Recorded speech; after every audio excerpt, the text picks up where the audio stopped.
He wore a badge, but forgot his humanity. She cleaned their offices, but remembered every injustice. When power meets accountability on a lonely highway, some conversations change everything. Tonight, a routine traffic stop becomes a reckoning. The flashing lights cut through the darkness like accusations. Daniel Harper's hands remain steady on the steering wheel of his borrowed Impala, though his heart hammers against his ribs. 2 weeks of careful planning have led to this moment, this stretch of highway where his nephew Michael was humiliated by officers who saw only skin color, not humanity. The patrol car door slams shut behind Officer Frank Dalton, who approaches with the swagger of a man who's never questioned his own authority. Well, well. Dalton's voice carries the lazy confidence of someone accustomed to being feared rather than respected. Fancy suit, old car. You either selling drugs or running from your debts. His flashlight beam cuts across Harper's face, searching for the fear he expects to find. Instead, Harper's expression remains neutral, almost curious, as if he's observing an interesting specimen under a microscope. Harper reaches slowly for his wallet, each movement deliberate. "License and registration," he says quietly, more to himself than to Dalton. "Standard procedure." The words seem strange coming from the person being stopped, but Dalton is too intoxicated by his own perceived power to notice the odd phrasing. "That's right, boy. You know the drill." The word "boy" hangs in the air like a slap. Dalton's partner emerges from the passenger seat, younger, nervous, but eager to impress his senior officer. "Probably stolen," he mutters, gesturing at the car. "These types, they're always driving what doesn't belong to them." Harper's fingers pause on his license. For a moment, the only sound is the distant hum of late-night traffic and the crackle of police radio static. He thinks of Michael, his nephew, brilliant and kind, reduced to tears on this very spot 2 weeks ago. Michael had called him that night, voice shaking not with fear but with rage at the injustice, at being treated like a criminal for the crime of driving while black. "You seem awfully calm for someone in your position," Dalton observes, leaning against the car door. "Most people get nervous when they see these lights. Guilty conscience, maybe?" His laugh is harsh, practiced, the sound of someone who's made this joke 100 times before.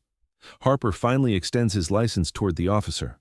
"I've learned that staying calm usually leads to better outcomes for everyone involved." His voice is steady, professorial almost, which seems to irritate Dalton further.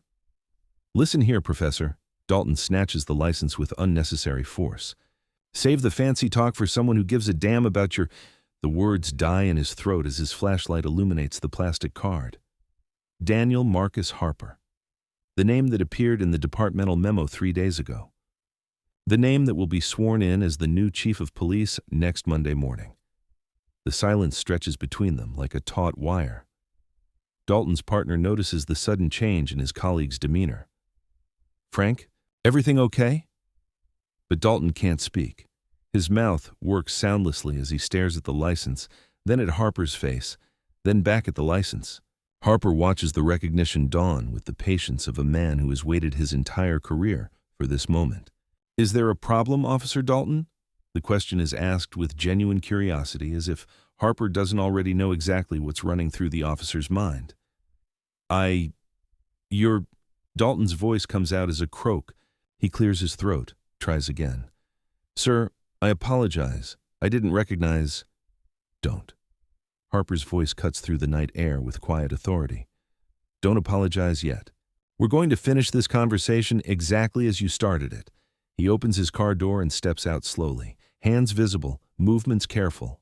Even as the victim of this stop, he understands the dangerous dynamics at play.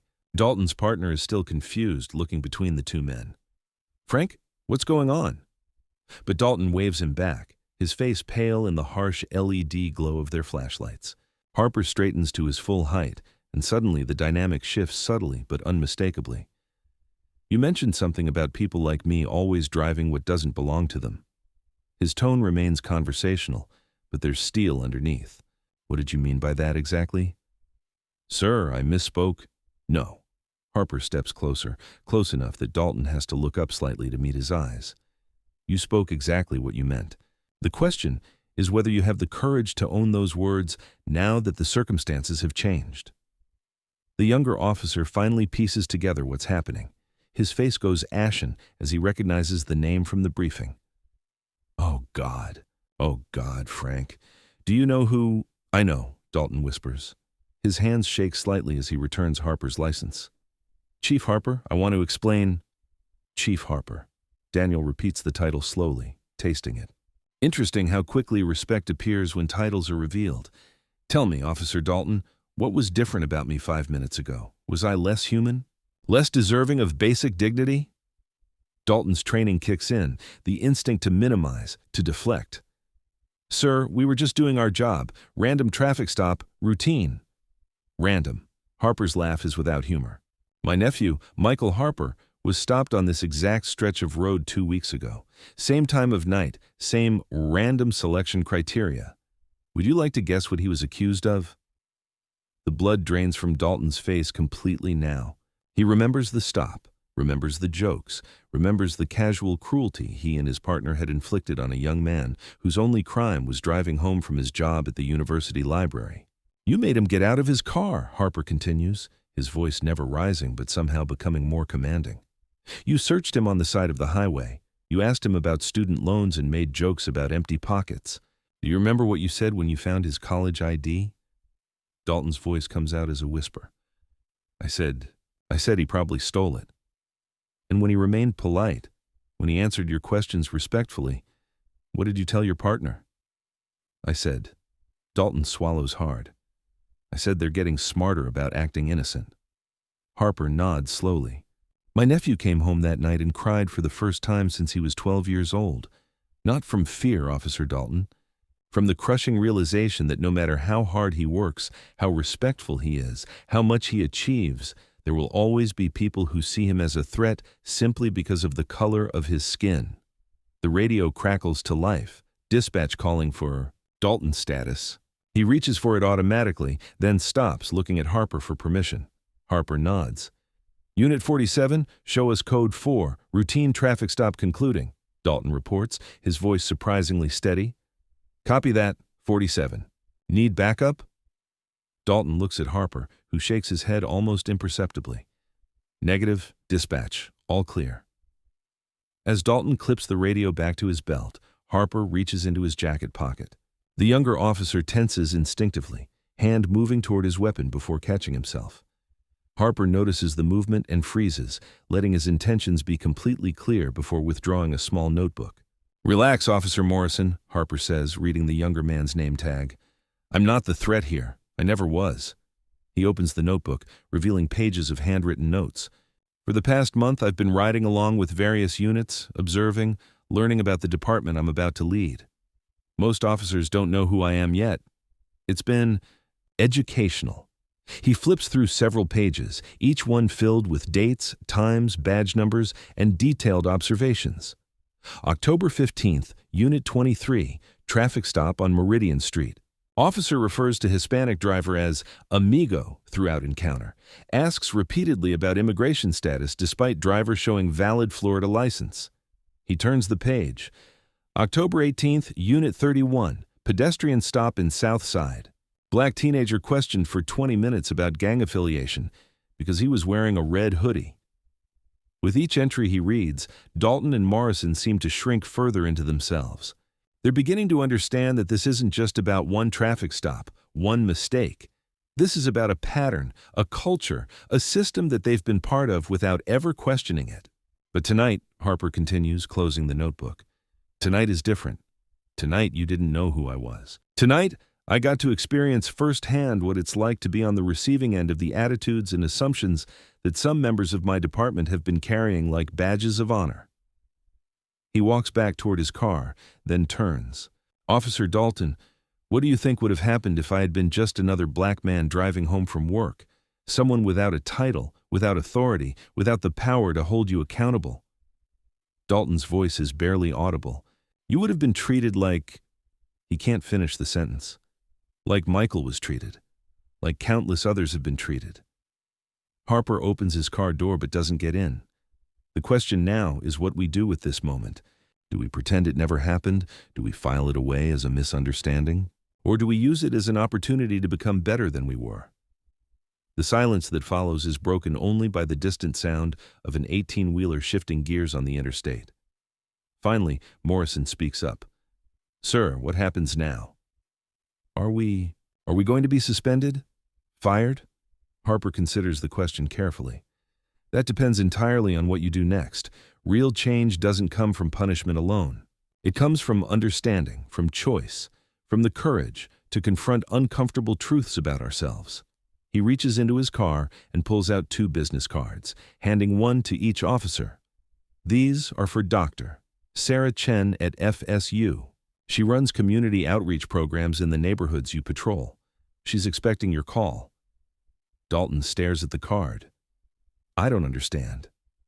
You're going to spend the next month working with her, in civilian clothes, no badge, no authority. You're going to knock on doors, talk to families, listen to their stories about interactions with police. You're going to understand what it feels like to be seen as a person first, rather than a uniform. Morrison looks panicked. Chief, we can't afford to take unpaid leave. It's paid, Harper interrupts. Consider it professional development. By the time you return to patrol, you'll have a better understanding of the communities you serve, and they'll have faces and names to put with the badge, instead of just another uniform that might see them as a threat. Dalton finds his voice. And if we refuse? Harper's expression doesn't change, but something shifts in his eyes. Then you'll have made your choice about what kind of police officer you want to be, and I'll have made my choice about whether there's a place for that kind of officer in my department. He gets into his car, starts the engine, then rolls down the window. Officer Dalton, one more thing. My nephew Michael starts his internship with the DA's office next month. He's considering a career in criminal justice, despite everything he's experienced. Officers like you could either inspire him to help fix the system from within, or convince him that the system can't be fixed at all. The Impala pulls away slowly, leaving the 2 officers standing on the side of the road with their flashing lights, painting the asphalt in alternating colors of red and blue. As the taillights disappear around the curve, Dalton looks down at the business card in his hand, then at his partner. Frank, Morrison says quietly, what just happened? Dalton doesn't answer immediately. He's thinking about Michael Harper, crying in his uncle's living room. He's thinking about all the stops he's made, all the assumptions he's carried, all the times he's let power substitute for respect. He's thinking about the man who just drove away, who could have destroyed his career with a single phone call, but instead offered him a chance to understand what he'd never bothered to learn. I think, he says finally, we just met our new boss, and I think we're about to find out what kind of cops we really are. 3 weeks later, the Tallahassee Police Department's morning briefing looks different than it has in years. Chief Daniel Harper stands at the front of the room, but he's not alone. Dr. Sarah Chen is beside him, along with Maria Santos from the Southside Community Center, Reverend James Wright from the Faith Coalition, and Michael Harper, who's holding a stack of folders. Some of you have been wondering about the new Community Partnership Initiative, Chief Harper begins. You've heard rumors, maybe complaints, about officers being assigned to civilian duty. Today, I want you to hear from the people who matter most in this discussion, the people we've sworn to serve and protect. He nods to Dr. Chen, who steps forward with a tablet in her hand. For the past month, I've been working with several of your colleagues. They've been in our neighborhoods not as officers, but as community members. They've heard stories, built relationships, and learned things that can't be taught in any academy. The room is unusually quiet. Even the usual rustling of paperwork has stopped. Officer Morrison, Chief Harper calls out. The young officer stands, looking nervous but determined. Tell your colleagues what you learned. Morrison clears his throat. I learned that Mrs. Patterson on Gadsden Street bakes cookies for every new family that moves into the neighborhood. I learned that the teenagers hanging out at the basketball court aren't gang members. They're honor students who don't have anywhere else to go after school because their parents are working second jobs. I learned that when people see our patrol cars, their first instinct isn't relief. It's fear. He pauses, swallows hard. I learned that I had no idea who I was supposed to be protecting. A murmur runs through the room. Some officers shift uncomfortably in their seats. Others lean forward, genuinely interested. Officer Dalton, the chief continues. Dalton stands slowly. He looks older somehow, the swagger completely gone, replaced by something that might be wisdom. I learned that respect isn't something you can demand just because you have a badge. I learned that every person I stop has a story, a family, dreams they're trying to achieve. I learned that the power we carry comes with a responsibility I never really understood before. He looks directly at Chief Harper. I learned that I had become exactly the kind of cop I joined the force to protect people from. The silence that follows is broken by Reverend Wright. Chief Harper asked us here not to condemn anyone, but to help you understand the impact your choices have on our communities. We don't want to be afraid of you. We want to work with you.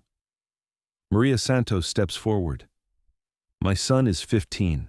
When he sees a police car, his hands start shaking. Not because he's done anything wrong, but because he's been taught that his survival might depend on how perfectly he responds to questions he shouldn't have to answer. She pulls out her phone, shows a photo of a young man in a graduation cap and gown. This is my oldest son, David. He's a sophomore at FAMU studying criminal justice. He wants to be a police officer. But every time he comes home with another story about being stopped, being questioned, being made to feel like a suspect in his own neighborhood, I wonder if I should tell him to find a different dream. Chief Harper takes the tablet from Dr. Chen and pulls up a video. This is body cam footage from 2 months ago. The officer involved is no longer with our department. The video shows a routine traffic stop that escalates unnecessarily, voices raised, threats implied, a young black woman in tears as her car is searched for no clear reason. This is not policing, Harper says as the video ends. This is intimidation with a badge. He clicks to another video. This is from last week. The new footage shows Officer Morrison approaching a car, but this time, his demeanor is completely different. He's calm, respectful, explaining his actions, treating the driver like a human being deserving of dignity. This is what policing should look like. Professional, respectful, focused on public safety rather than personal power. Michael Harper finally speaks, his voice clear and strong. 3 weeks ago, I was stopped on Highway 27 for the crime of driving while black. The officers made jokes about my student loans, assumed I was a criminal, treated me like I was less than human. He looks around the room, making eye contact with several officers. One of those officers is in this room right now? Every eye turns to Dalton, who meets Michael's gaze directly, without flinching. But that same officer spent the last 3 weeks learning my neighbors' names, helping Mrs. Johnson carry her groceries, playing basketball with kids who had never seen a cop as anything other than an enemy. He learned that being wrong isn't the end of the world, but staying wrong when you know better is unforgivable. Michael opens one of the folders he's carrying. I'm starting a program called Badge and Community. Officers who want to participate will spend 1 evening a week in civilian clothes, just being part of the neighborhoods they patrol. Not investigating, not enforcing, just being present, being human. Chief Harper takes over again. This isn't mandatory, but it will be considered in performance evaluations and promotion decisions. We're not just changing policies, we're changing culture. We're becoming the department our community deserves. He clicks to a final slide showing crime statistics. Interesting thing about respect-based policing, it actually works better. Communities that trust their officers are more likely to report crimes, more willing to cooperate with investigations, more invested in solutions. Sergeant Reynolds, a 20-year veteran, raises his hand. Chief, what about officer safety? We can't just assume everyone we encounter is harmless. You're absolutely right, Harper responds. Officer safety is paramount. But true safety comes from de-escalation, from treating people with dignity, from building relationships instead of walls. The most dangerous situation any officer can be in is one where the community sees them as an occupying force rather than public servants. Dr. Chen adds, the officers who participated in our program report feeling more confident, more connected to their work, and yes, safer on the job. When people know you as Officer Morrison who helped at the school carnival, rather than just another cop who might hassle their kids, the entire dynamic changes. As the briefing concludes, officers file out in small groups, talking quietly among themselves. Some seem skeptical, others intrigued. Change, Harper knows, doesn't happen overnight, but it starts with moments like these. Dalton approaches the front of the room where Harper is packing up his materials. Chief, I wanted to thank you. Harper looks up, surprised. Thank me? For giving me a chance to be better than I was, for showing me what I couldn't see on my own. Dalton pauses, and for trusting me with the truth instead of just writing me off. Harper considers this. Officer Dalton, the truth is that you were never a bad person. You were a good person operating within a bad system, following bad examples, thinking that was just how the job was done. All I did was show you another way. Will it work? This community partnership thing? Harper looks out the window at the city of Tallahassee, at neighborhoods where trust has been broken and needs to be rebuilt one interaction at a time. It's already working. The question is whether we can sustain it, whether we can make it bigger than just a few individual officers making different choices. Michael joins them, having overheard the conversation. Uncle Daniel, there's something I didn't mention in there. He pulls out a letter from his backpack. I got accepted to the police academy. I start in January. Harper's eyebrows rise. After everything you've been through. Because of everything I've been through, Michael corrects. Someone needs to be the change from the inside. Might as well be someone who understands both sides. Dalton extends his hand to Michael. When you graduate from the academy, I'd be honored to be your field training officer. If you'll have me. Michael looks at the hand, then at Dalton's face, searching for sincerity. He finds it and shakes the offered hand. I'd like that, Officer Dalton. I think you'd have a lot to teach me. Harper watches this exchange with something approaching hope. Real change is possible, he realizes, but it requires courage from everyone involved, the courage to be vulnerable, to be wrong, to be better. Outside, the sun is setting over Tallahassee, painting the sky in shades of orange and purple. In a few hours, officers will begin their evening patrols, and for the first time in a long time, Harper believes they might actually serve and protect in the truest sense of those words. The road to justice is long and sometimes painful, but it's traveled one conversation, one relationship, one moment of understanding at a time. Tonight, on the highways and streets of his city, that journey continues.